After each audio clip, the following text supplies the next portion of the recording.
I'm Garnet, this is Eggs. Stepping away from harvesting creepypasta a little bit. Mr. Widemouth is one I remember reading when I was a teenager. I read it to my brother and it actually kind of creeped us out, so let's revisit that. I haven't read it since, so. During my childhood, my family was like a drop of water in a vast river, never remaining in one location for long. We settled in Rhode Island when I was 8, and there we remained until I went to college in Colorado Springs. Most of my memories are rooted in Rhode Island, but there are fragments in the attic of my brain, which belong to the various homes we had lived in when I was much younger. Most of these memories are unclear and pointless. Chasing after another boy in the backyard of a house in North Carolina, trying to build a raft to float on the creek behind the apartment we rented in Pennsylvania, and so on. But there is one set of memories which remains as clear as glass, as though they were just made yesterday. I often wonder whether these memories are simply lucid dreams produced by the long sickness I experienced that spring, but in my heart, I know they are real. We were living in a house just outside the bustling metropolis in New Vineyard, Maine, population 643, we need to know that. It was a large structure, especially for a family of 3. There were a number of rooms that I didn't see in the 5 months we resided there. In some ways, it was a waste of space, but it was the only house on the market at the time, at least within an hour's commute to my father's place of work. The day after my 5th birthday, attended by my parents alone, I came down with a fever. The doctor said I had mononucleosis, which meant no rough play and more fever for at least another 3 weeks. It was horrible timing to be bedridden. We were in the process of packing our things to move to Pennsylvania, and most of my things were already packed away in boxes, leaving my room barren. My mother brought me ginger ale and books several times a day, and these served the function of being my primary form of entertainment for the next few weeks. Boredom always loomed just around the corner, waiting to rear its ugly head and compound my misery. I don't exactly recall how I met Mr. Widemouth. I think it was about a week after I was diagnosed with mono. My first memory of the creature was asking him if he had a name. He told me to call him Mr. Widemouth because his mouth was large. In fact, everything about him was large in comparison to his body. His head, his eyes, his crooked ears, but his mouth was by far the largest. "You look kind of like a Furby," I said as he flipped through one of my books. Mr. Widemouth stopped and gave me a puzzled look. "Furby? What's a Furby?" he asked. I shrugged. "You know, the toy. The little robot with the big ears. You can pet and feed them almost like a real pet." "Oh." Mr. Widemouth resumed his activity. "You don't need one of those. They aren't the same as having a real friend." I remember Mr. Widemouth disappearing every time my mother stopped by to check in on me. "I lay under your bed," he later explained. "I don't want your parents to see me because I'm afraid they won't let us play anymore." We didn't do much during those first few days. Mr. Widemouth just looked at my books, fascinated by the stories and pictures they contained. The 3rd or 4th morning after I met him, he greeted me with a large smile on his face. "I have a new game we can play," he said. "We have to wait until after your mother comes to check on you, because she can't see us play it. It's a secret game."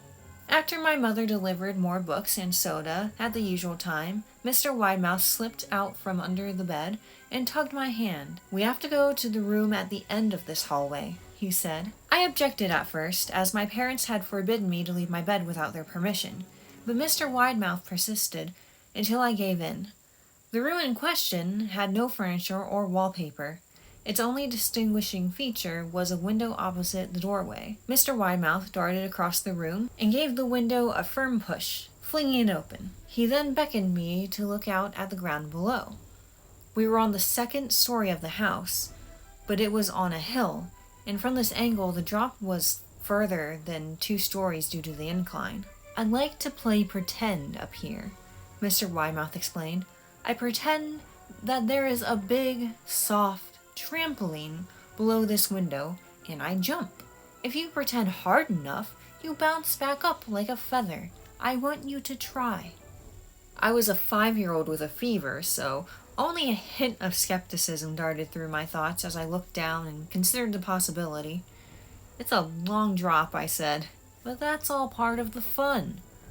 "It wouldn't be fun if it was only a short drop. If it were that way, you may as well just bounce on a real trampoline." I toyed with the idea, picturing myself falling through thin air, only to bounce back to the window on something unseen by human eyes. But the realist in me prevailed. "Maybe some other time," I said. "I don't know if I have enough imagination. I could get hurt." Mr. Widemouth's face contorted into a snarl, but only for a moment. Anger gave way to disappointment. "If you say so," he said. He spent the rest of the day under my bed, quiet as a mouse. The following morning, Mr. Widemouth arrived holding a small box. "I want to teach you how to juggle," he said. "Here are some things you can use to practice before I start giving you lessons." I looked in the box. It was full of knives. "My parents will kill me!" I shouted, horrified that Mr. Widemouth had brought knives into my room, objects that my parents would never allow me to touch. "I'll be spanked and grounded for a year," Mr. Widemouth frowned. "It's fun to juggle with these. I want you to try it." I pushed the box away. "I can't. I'll get in trouble. Knives aren't safe to just throw in the air." That's a smart 5-year-old. Mr. Widemouth's frown deepened into a scowl. He took the box of knives and slid under my bed, remaining there the rest of the day. I began to wonder how often he was under me. I started having trouble sleeping after that. Mr. Widemouth often woke me up at night, saying that he put a real trampoline under the window, a big one that I couldn't see in the dark. I always declined and tried to go back to sleep, but Mr. Widemouth persisted. Sometimes he stayed by my side until early in the morning, encouraging me to jump. He wasn't so fun to play with anymore. My mother came to me one morning and told me I had her permission to walk around outside. She thought the fresh air would be good for me, especially after being confined in my room for so long. Ecstatic, I put on my sneakers and trotted out to the back porch, yearning for the feeling of sun on my face. Mr. Widemouth was waiting for me. "I have something I want you to see," he said. I must have given him a weird look, because he then said, "It's safe, I promise." I followed him to the beginning of a deer trail which ran through the woods behind the house. "This is an important path," he explained. "I've had a lot of friends about your age. When they were ready, I took them down this path, to a special place. You aren't ready yet, but one day, I hope to take you there." I returned to the house, wondering what kind of place lay beyond that trail. 2 weeks after I met Mr. Widemouth, the last load of our things had been packed into a moving truck. I would be in the cab of that truck, sitting next to my father for a long drive to Pennsylvania. I considered telling Mr. Widemouth that I would be leaving, but even at 5 years old, I was beginning to suspect that perhaps the creature's intentions were not to my benefit, despite what he said otherwise. For this reason, I decided to keep my departure a secret. My father and I were in the truck at 4 a.m. He was hoping to make it to Pennsylvania by lunchtime tomorrow, with the help of an endless supply of coffee and a 6-pack of energy drinks. He seemed more like a man who was about to run a marathon, rather than one who was about to spend 2 days sitting still. "Early enough for you?"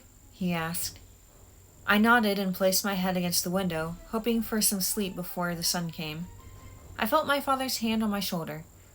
"This is the last move, son. I promise. I know it's hard for you, as sick as you've been.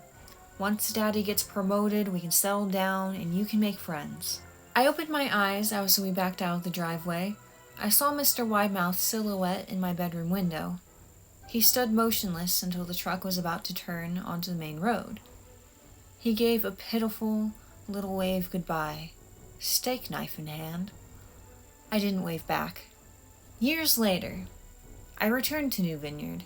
The piece of land our house stood upon was empty except for the foundation, as the house burned down a few years after my family left.